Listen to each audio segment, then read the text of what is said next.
মাসুদ কামাল ভাই, এই কার হাতে নিরাপদ বাংলাদেশ নিয়ে আজকে জামায়াতের আমির, এনসিপির আহ্বায়ক এবং বিএনপির মহাসচিব মির্জা ফখরুল ইসলাম আলমগীর কথা বলেছেন। নাহিদ ইসলাম যেটি বলেছেন যে মানুষ কেবল 11 দলীয় জোটের কাছে নিরাপদ, আর জামাত ইসলামের আমির শফিকুর রহমান বলছেন যে ক্ষমতায় যাওয়ার আগেই যারা অপকর্মে জড়িয়েছে তাদের হাতে দেশ নিরাপদ নয়। বিএনপির মহাসচিব এর জবাব দিয়েছেন, যারা স্বাধীনতাকে বিশ্বাস করে না তাদের হাতে দেশ নিরাপদ নয়। এখন আপনার কাছে প্রশ্ন, তাহলে এই তিনটা দলই তো বলছে যে কেউ কারোর হাতে দেশ নিরাপদ নাই, তাহলে আমরা বাংলাদেশ কার হাতে নিরাপদ? এই তিন দলই বলছে তিন কথা।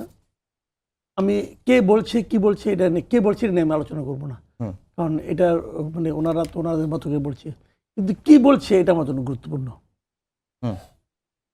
যে কথাটা বলেছে যে আপনার চাঁদাবাজদের কাছে দেশ নিরাপদ না, সত্য। যে বলেছে যে আমাদের স্বাধীনতাকে যারা বিশ্বাস করে না তাদের হাতে নিরাপদ না, আমি এটাও মনে করি সত্য।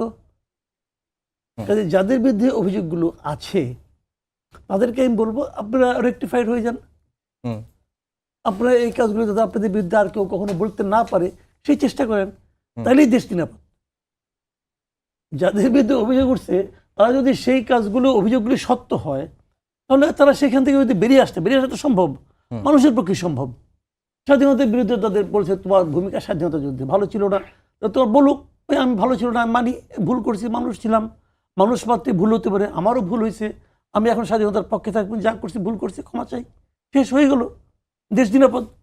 আর যারা চাঁদাবাজি করছে তারা যদি তাদের যদি অভিযোগ সত্য হয় তারা বলুক আমাদের বিরুদ্ধে অভিযোগ করছে, আমরা চাঁদাবাজদের বিরুদ্ধে ব্যবস্থা নিয়েছি, আরও নেব, ভবিষ্যতেও নেব, এবং আমরা মনে করি যদি নিয়ে থাকি আমরা ক্ষমা চাই, হয়ে গেল।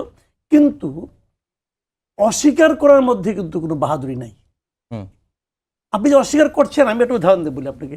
জামাত বলল না আমরা স্বাধীনতা যুদ্ধের সময় আমরা কোনো খারাপ কাজ করি নাই, ভারত আমাদের দেশটাকে ভাঙার ষড়যন্ত্র করছিল, আমরা সেই ষড়যন্ত্রের বিরুদ্ধে লড়াই করেছি, বলতে পারে। এটা মিয়া গোলাম পরোয়ার বলছে, কিন্তু যদি বলে এই ব্যাখ্যা তো আমার কাছে গ্রহণযোগ্য নাও হতে পারে, ব্যক্তিগতভাবে আমার কাছে ব্যাখ্যা গ্রহণযোগ্য না, তো আমি তো ওনাকে পছন্দ করবো না। আবার বিএনপি যদি বলে যে আমরা কোনো চাঁদাবাজি আমাদের দলের প্লাবন করে নাই, অথবা আমাদের নামধারী কেউ করে নাই, যেটা বললে যে না যা বলা হচ্ছে এটা ফালতু কথা, মিথ্যা কথা, এটাও আমি বিশ্বাস করবো না, কারণ আমরা তো দেখেছি কি হয়েছে। কাজে আমার কথা হলো কি, অন্যকে আক্রমণ করে নিজের কৃতকর্মকে আপনি কি করতে পারবেন না, নিষ্পাপ বানাতে পারবেন না। বরঞ্চ যদি কেউ আপনাকে দেখিয়ে দেয় যে এই অন্যায় কাজটা আপনার দলের মধ্যে হচ্ছে, অথবা আপনার মধ্যে হচ্ছে, অথবা আপনার নাম নিয়ে কেউ করছে, সেটাকে আপনি সমাধানের চেষ্টা করেন, সেটাকে আপনি ম্যানেজ করার চেষ্টা করেন। এটা হলো কি আমার জন্য একজন দর্শক হিসেবে, একজন সাধারণ মানুষ হিসেবে, একজন ভোটার হিসেবে, নাগরিক হিসেবে এটা হলো আমার কাম্য। আমি বলি যে অন্যের বিরুদ্ধে যত অভিযোগ আছে অন্য আপনার প্রতিপক্ষের বিরুদ্ধে আপনি উচ্চারণ করেন, এবং যার বিরুদ্ধে উচ্চারণ করলেন তার প্রতি অনুরোধ, এগুলো শুনেন, জাজ করেন, যদি মনে করেন যে এটা আমার জন্য প্রযোজ্য আপনি সেটা সমাধান করেন, হয়ে গেল। ভুল তো হতেই পারে, স্বাধীনতা যুদ্ধের সময় আপনি শয়তানি, দুষ্টামি, ইত্রামি করতেই পারেন, যদি করে থাকেন স্বীকার করেন না ভাই। স্বীকার না কইরা আপনি আমার কাছে ভালোবাসা হইতে পারবেন না। আপনি যতই মুখে মুখে বলেন আমি করি নাই, ভারত করছিল, ভারতকে থামাইতে গেছিলাম, এটা যতই আপনি বলবেন ততই আপনার প্রতি আমার বিদ্বেষটা বাড়তে থাকবে। আচ্ছা রনি ভাই, একই প্রশ্ন যে তিনটি দলের প্রধান, বিএনপির মহাসচিবও একটি কথা বলেছেন, নাহিদুল ইসলাম একটা কথা বলেছেন, শফিকুর রহমান একটা কথা বলেছেন, একই প্রশ্ন যে কার হাতে তাহলে আগামীর বাংলাদেশ নিরাপদ? ওনাদের হাতেই নিরাপদ। এখানে হলো আমরা যারা সাধারণ জনগণ, আমাদের তো বিকল্প নাই। এখানে আপনি যান, মাসুদ ভাই যান, বা আমি যাই, আমরা যত ভালো কথাই বলি না কেন, জনগণ তো আমাদেরকে দেখার জন্য, তারেক রহমান সাহেবকে দেখার জন্য যত লোক আসেন, মানে তার কোটি ভাগের, লক্ষ ভাগের এক ভাগও আমাদের কাছে আসবে না। শফিকুর রহমান সাহেব যত কথাই বলেন না কেন, তার জন্যই তো লোকজন আসছে। তো এই সময়টাতে কত মানুষ কতভাবে চেষ্টা করছে, ফলে মানে তাদের হাতে দেশটা নিরাপদ।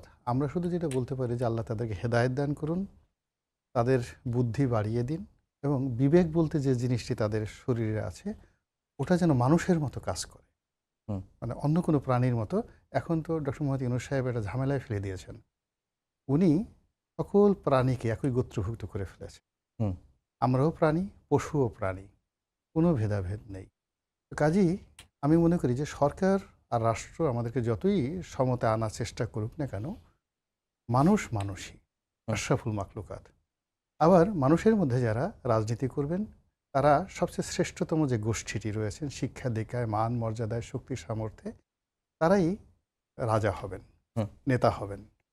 তো সেই ক্ষেত্রে আরবিতে একটা সুন্দর কথা আছে, আল্লাহ শিখিয়ে দিয়েছেন যে তোমরা আমার কাছে দোয়া করো যে যারা মুত্তাকি, সত্যিকার অর্থে মুত্তাকি, এখানে মুত্তাকি অনেক ব্যাপক একটা অর্থ আছে, যারা সত্যিকার অর্থে মুত্তাকি আমরা যেন মুত্তাকিদের মধ্যে থেকে নেতা পাই, অথবা আমি যেন মুত্তাকিদের নেতা হতে পারি। হুম। এখানে মুত্তাকি তাফসীর করতে গেলে অনেক বেশি সময় নেবে। এখন এই জন্য বলছি যারাই আসেন এখানে আসেন তারা যেন মুত্তাকি হন, কোনো অবস্থাতেই যেন মুনাফেক না হন। তো এইবার একটা জিনিস লক্ষ্য করা যাচ্ছে ভোটের মাঠে কিছু কিছু ব্যতিক্রম, যেমন দেখা গেল যে সবাই পাইকারি হারে গণহারে টুপি পরে যাচ্ছেন। তো বিএনপির যারা শীর্ষ নেতৃবৃন্দ তাদের অনেকের মধ্যে দেখা গেল যে তারা অনেকে টুপি পরেন নাই। হুম। এটা আমার ভালো, যেমন একেবারে তরুণ প্রজন্ম, আমি কারো নাম বললাম না, তরুণ প্রজন্মের হয়তো নামাজও পড়ে না, শরীয়ত অন্য কিছু করে না, অজু টজু ঠিক মতো করতে পারে কি না তাও বলা যায় না, কিন্তু টুপি একটা মাথায় দিয়ে ভোটের ময়দানে ঘোরাফেরা করছে। আর তার বিপরীতে আপনি দেখেন আমাদের তারেক রহমান সাহেব বা মির্জা আব্বাস সাহেব তারা কিন্তু এই ভণ্ডামিটা করছেন, ইটস এ গুড সাইন, হুম। এটা একটা ভালো সাইন। ২ নম্বর হলো যে আমাদের ডক্টর শফিকুর রহমান, তাকেও আমার ইদানিং খুব ভালো লাগছে। এই কারণে তিনি খুব স্ট্রেট ফরওয়ার্ড ওয়েতে কাজ করছেন, যেখানে তারেক রহমান সাহেবের যে জিনিসগুলো তার ভালো মনে হচ্ছে তিনি কিন্তু সেটা অনুসরণ করছেন। যেমন তিনি সাধারণ চেয়ারে বসেন তারেক রহমান সাহেব, এখন জামাতের আমিরও সাধারণ চেয়ারে বসার চেষ্টা করছেন। তারেক রহমান সাহেব নিজের হাতে ব্যাগ টানছেন, এখন উনি ব্যাগ টানছেন কিনা আমি এই ধরনের কোনো দৃশ্য দেখিনি, বাট তার লোকজন, জামাতের লোকজন তাকে খুব উত্তেজিত করছে যে আপনি একটু প্লেনে ওঠেন এবং নিজের হাতে তারেক রহমান সাহেবের মতো এভাবে ব্যাগ টানেন আর কি। কিন্তু তারেক রহমান সাহেবের আদলে একটা গাড়ি তিনি নিয়েছেন, বড় একটা বাসে করে আমি দেখলাম যে হুম, হুম। তিনি যাচ্ছেন। তো এটা ভালো, যে কোনো মানুষেরই ভালো দিক যদি কেউ কারো অনুসরণ করে এটা খুবই ভালো। আমাদের তারেক রহমান সাহেব রংপুরের শহীদ আবু সাইদের কবর হুম। জিয়ারত করেছেন, সবাই টুপি পরেছে, কিন্তু তিনি যা যেরকম সেরকমই থাকার চেষ্টা করেছেন। তো তার অবশ্যই অজু ছিল, অজু থেকে নিয়ে এমনি নামাজ কালাম পড়েন, তা তিনি সেটা করেছেন। আরও এক প্রকার ব্যাপার হলো যে স্বয়ং ডক্টর মোহাম্মদ ইউনূসের মতো লোক সেই প্রথম দিকে গিয়ে অনেক কান্না করার চেষ্টা করেছেন শহীদ আবু সাইদের জন্য। তারপরে যারা সমন্বয়ক ছিলেন কয়জন তো চোখ পিট পিট পিট পিট করে এমনভাবে চেষ্টা করেছেন চোখ দিয়ে একটু পানি পড়ার জন্য, তো চোখ দিয়ে পানি পড়েনি, এবং একটা একটা খুব হাস্যকর বিষয় হয়ে গেছিল।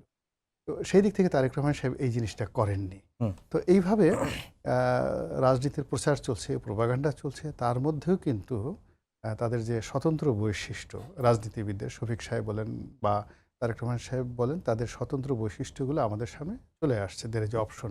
কিন্তু সমস্যাটা হয়ে গেল কি, যে এখানে ত্রিমাত্রিক প্রতিযোগিতা হচ্ছে। প্রথম প্রতিযোগিতা হলো দুটো রাজনৈতিক দল কেন্দ্রীয়ভাবে জনসভাগুলো করছে, তো সেটাই আমরা দেখছি।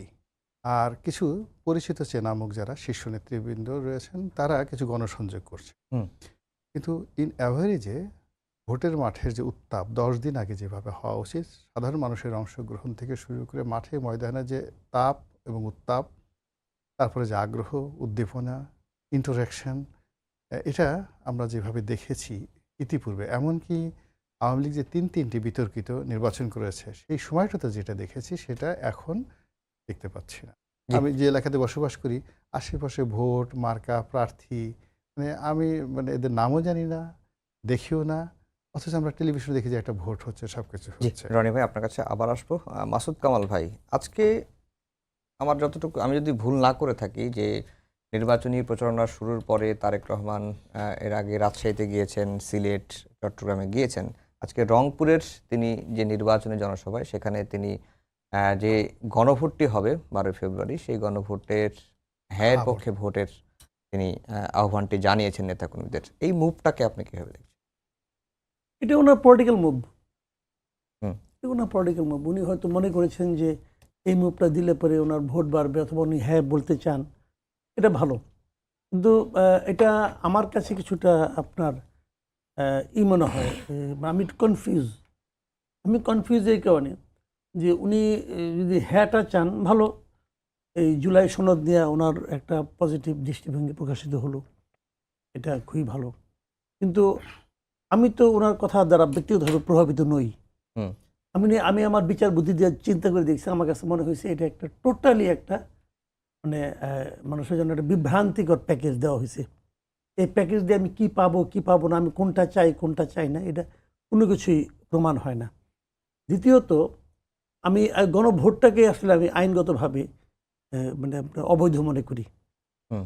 অবৈধ মনে করি এই কারণে যে আমি কতগুলি জিনিস, অবৈধ একটা কাজের জন্য সরকার কিছু দণ্ডনীয় অপরাধ করার জন্য দেশের সমস্ত সরকারি কর্মকর্তা কর্মচারীদেরকে প্ররোচিত করেছে। হুম। কারণ তারা তো এটা করতে পারে না, এটা তো ইলেকশন কমিশন নিজেই বলেছে যে এটা দণ্ডনীয় আরপিওর 86 নম্বর ধারা অনুযায়ী দণ্ডনীয় অপরাধ। তার মানে সমস্ত ডিসি কিন্তু এই দণ্ড অলরেডি এই অপরাধ করে ফেলেছে, তাদের সবাই দণ্ড হওয়া উচিত। এবং এই দণ্ডর মাত্রাও এখানে আরপিওতে লেখা আছে, এবং টুডে মিনিমাম টুমরো 1 হবে। বছর আর ম্যাক্সিমাম 5 বছর। সব ডিসির মিনিমাম 1 বছরের জেল হওয়া উচিত, বেশি হুম। হইতে পারে আমি জানি না, যদি কেউ মামলা করে জনগণ এটা অন্যায় করেছে গভর্নমেন্ট। এইগুলো একটা। 2 নম্বর কথা হলো অধ্যাদেশ দ্বারা আপনি গণভোট দিতেও পারেন না। অধ্যাদেশ হলো সেই জিনিস যে অধ্যাদেশের আইনটা আপনি পড়ে দেখেন, ওখানে আপনার ওটা কতে লেখা আছে যে বিষয়গুলি সংসদ আইন প্রণয়ন করতে পারে হুম হুম কেবল সেগুলি নিয়ে অধ্যাদেশ দেওয়া যায়। গণভোট তো আইন করতে হবে না, গণভোট তো করতে হলে সংবিধান সংশোধন করতে হবে। হুম। আমাদের তো একসময় সংবিধানে ছিল এটা, আপনি সংবিধান সংশোধন তো সিঙ্গেল মেজরিটিতে হবে না, সিম্পল মেজরিটিতে হবে না। সিম্পল মেজরিটিতে আপনি আইন প্রণয়ন করতে পারবেন, যেগুলো আইন প্রণয়ন করা যাবে কেবল সেগুলিই উনি অধ্যাদেশ করতে পারবেন। রাষ্ট্রপতি আদেশ দিলেও তো গণভোট আপনি চালু করতে পারেন না, টোটালি একটা বেআইনি কাজ করতেছে। জি। আর গণভোটের ফরম্যাটটা ওইটা না।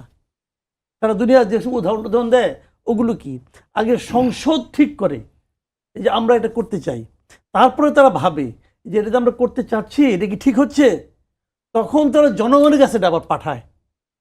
এটাই গণভোটের মানে নিয়মিত মানে রেগুলার যে মানে ফরম্যাট। তা এটা হলো সংসদের কোনো খবর নাই, উনি আগে গণভোট করে সংসদের উপরে চাপাই দিবে এবং বলবে তুমি এটা বাস্তবায়ন করো। তাও করবে, সংসদের উপরে করবে না, উনি আবার আরেকটা পরিষদ করবে, সংবিধান সংস্কার পরিষদ, মানে এমপিরা 2 বার শপথ দিবে। 2 বার শপথ দিবে কোন এক্টে, কোন আইনে, আইনগুলোকে। জি। কাজে এটা একটা মানে একটা উদ্ভট জিনিস। এটার মধ্যে তারেক রহমান সাহেব সমর্থন কেন দিয়েছেন এটা উনার ব্যাপার, উনার নিশ্চয়ই রাজনৈতিক প্রজ্ঞা অনেক শার্প, উনি বুঝতে পারবেন, আমি ভাই বুঝি না। জি।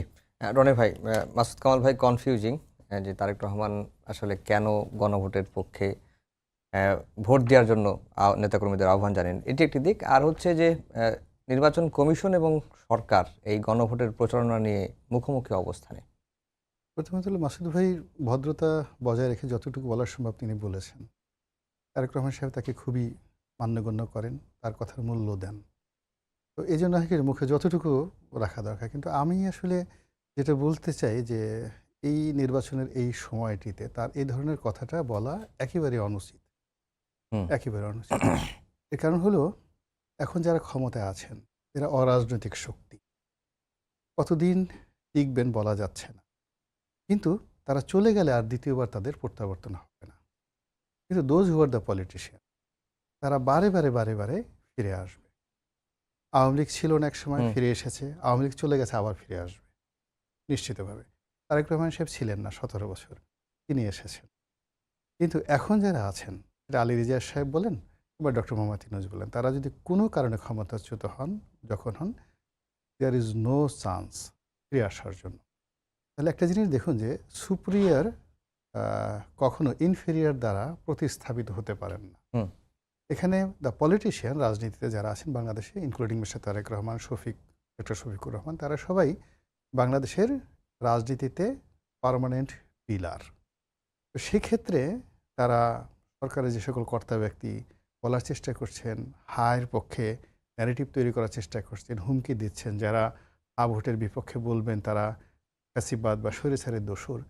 আর এটা দেখে তারেক রহমান সাহেবের মতো একজন জাতীয় নেতা এই মুহূর্তে বলা হচ্ছে যে তার একটা ব্রুট মেজরিটি পাবে ভোট হলে, তারেক রহমান সাহেব হবেন প্রধানমন্ত্রী। তো কাজেই তার ব্যাকবোন, তার স্ট্রেট ফরওয়ার্ড যে চিন্তাচেতনা, কথাবার্তা, এই বিষয়গুলো দ্বারা জনগণ বিভ্রান্ত হওয়া চলবে না। বাস্তবতা হলো তার দলের 100% ভোটার এবং প্রার্থী তারা মনে করছেন যে ভোট নাতে যাওয়া উচিত। তারা মনে করছেন যে এরকম আনা ভোটের কোনো বিধানই থাকা উচিত ছিল না, যেটা মাসুদ ভাই বললেন। এবং এখন যে নির্বাচনগুলো হচ্ছে সেই নির্বাচনে ত্রিমাত্রিক জটিলতা নিয়ে একটি সাংবিধানিক সংসদ, যেটাকে বলা হয় কনস্টিটিউশনাল অ্যাসেম্বলি, হুম। এইটার কথা বলা হচ্ছে। জনগণ এখন পর্যন্ত ভোটের ময়দানে এই পুরো জিনিসটা তারা জানেই না, বুঝি না। যারা ভোট দিবেন, যাদেরকে ভোট দিবেন তারা ধরে নিয়েছেন যে এরা কেবলই মাত্র অতীতের সংসদ সদস্যের মতো নির্বাচিত হয়ে তাদের আশা আকাঙ্ক্ষা পূর্ণ করবেন, এলাকার উন্নয়ন করবেন। কিন্তু তাদেরকে যে 6 মাস বসে এই সংবিধান রচনা, সংশোধন, পরিমার্জন, পরিবর্ধন এটা করতে হবে, যারা ভোটার তারা তো সেটা জানছেন না। ফলে কি হলো, ভোটারের সঙ্গে যারা ভোট দিচ্ছেন তারা এবং যারা ভোট চাচ্ছেন তারা এবং যারা আয়োজন করছেন একটা বিরাট গ্যাপ তৈরি হয়েছে। এই ধরনের ফাঁকিবাজি, এই ধরনের ভেলকিবাজি রাজনীতিতে এটা হয় না। রাজনীতিগুলো হজম করতে পারে না কোনো অবস্থায়। রাজনীতি মানে ভেরি স্ট্রেট করতে যাবেন, 2 নম্বরই করতে যাবেন, ঘুরিয়ে পিছিয়ে কথা বলতে যাবেন, আপনি অপমানিত হবেন, লাঞ্ছিত হবেন এবং পতনের দ্বার প্রান্তে চলে যাবেন। Very straightforward. হুম। এখানে জনাব তারেক রহমান সাহেব নির্বাচনের এই মুহূর্তে তার এই বিষয়টি, হানা ভোটের বিষয়টি তার স্কেপ করে যাওয়া উচিত ছিল, বা তিনি গেলে ভালো করতেন। আর যদি তার বলা প্রয়োজন মনে করতো তিনি বলতেন যে আপনাদের যেটা বিবেচনা প্রসূত মনে হয় তাহলে যেটা ভালো হয়, হার পক্ষে হলে হা দিবেন, না আর পক্ষে হলে না দিবেন, কিন্তু আপনারা অংশগ্রহণ করবেন। সরকার জি। যেহেতু এটা চাচ্ছে, এখন মোস্ট জাস্টিফাইড হতো। আর আজকে ওনার জায়গায় যদি আমি হতাম, আমি ডাইরেক্ট বলতাম যে আমি ব্যক্তিগতভাবে না ভোট দেব। জি আজকে ইনোভেশন কনসাল্টিং এর যে জরিপটা এরই মধ্যে আপনি দেখেছেন যে সেখানে তারেক রহমানকে প্রধানমন্ত্রী হিসেবে তারেক রহমানই আগামীর প্রধানমন্ত্রী হচ্ছেন 47% মানুষ মনে করেন, আর একটা শফিকুর রহমানের পক্ষে মতামত এসেছে 22.5%। এটি কি বিশ্বাসযোগ্য কোনো কিছু মনে হচ্ছে? মানে এখানে হয় কি, বিশ্বাসযোগ্য তো আপনার আমার দরকার নেই, যারা করছেন তাদের কাছে বিশ্বাসযোগ্য হলেই হলো।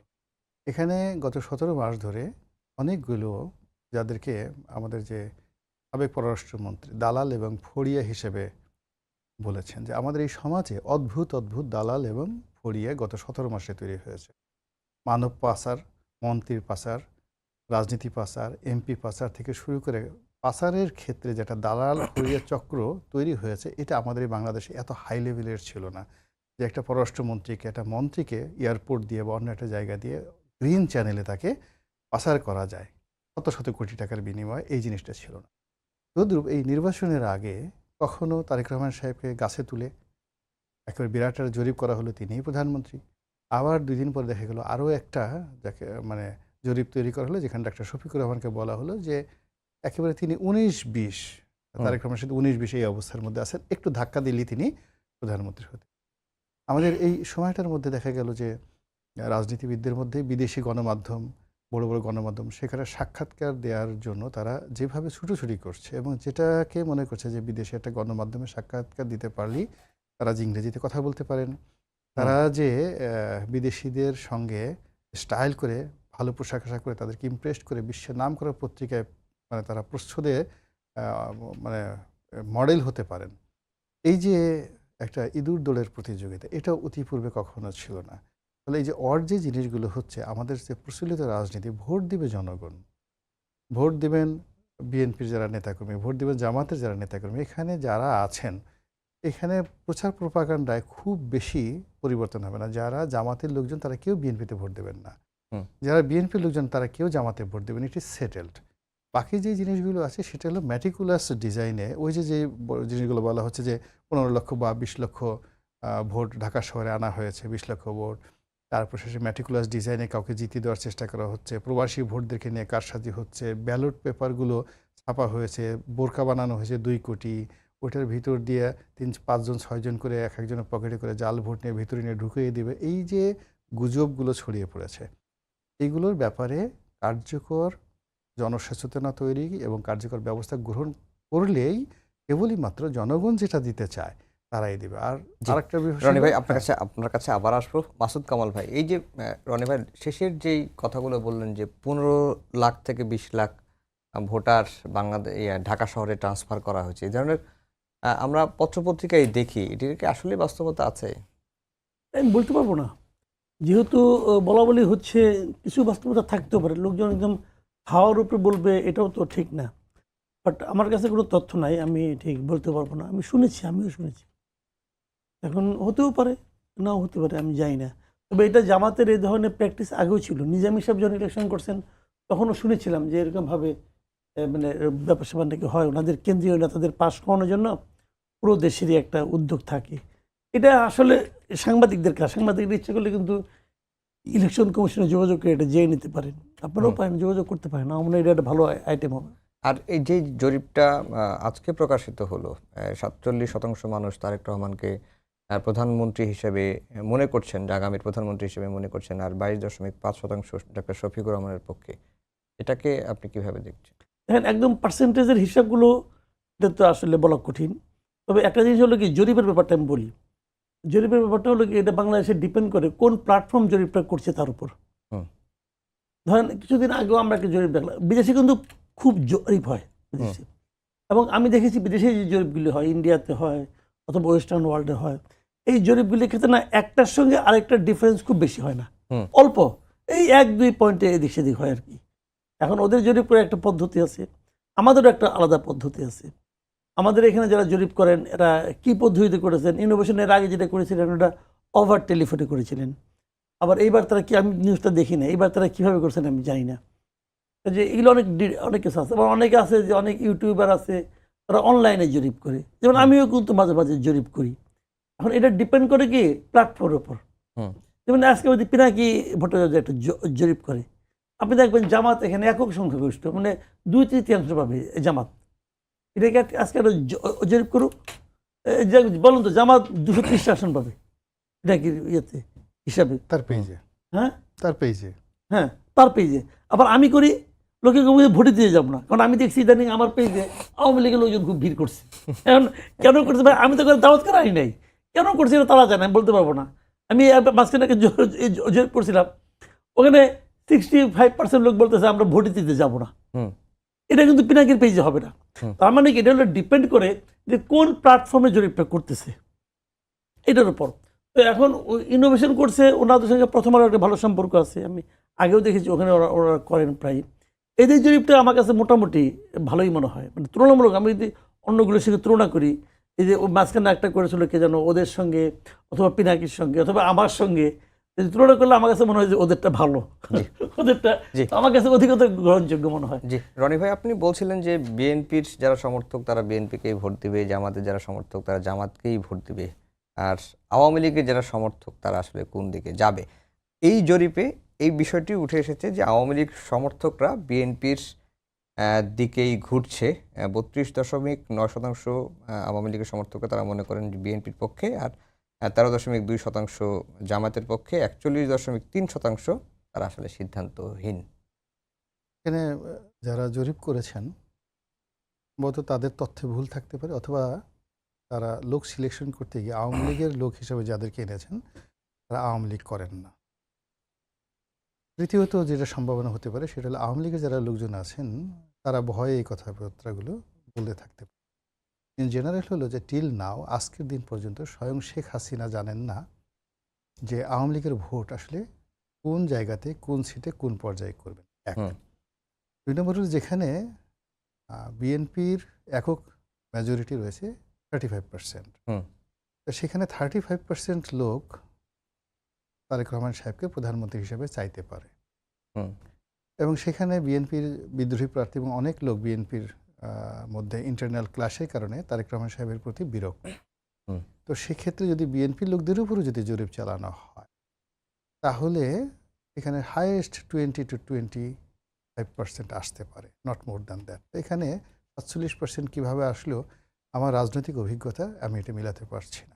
এই কারণে বিএনপির একটা বিরাট অংশ তারা হয়তো 5100 কতজনের জানে না, যারাই করুক না কেন, আপনি এখানে নর্মাল সূত্র হলো আওয়ামী লীগের একটা লোকও মরে যাবে, ও বলবে যে আমার উপর বজ্রপাত হোক, কাটা পড়ুক, আমি যতদিন জীবিত আছি আমার চোখ দুটো উঠে নিয়ে যাক, আমি তারেক রহমান সাহেবকে এই চোখে প্রধানমন্ত্রীর চেয়ারে দেখতে চাই না।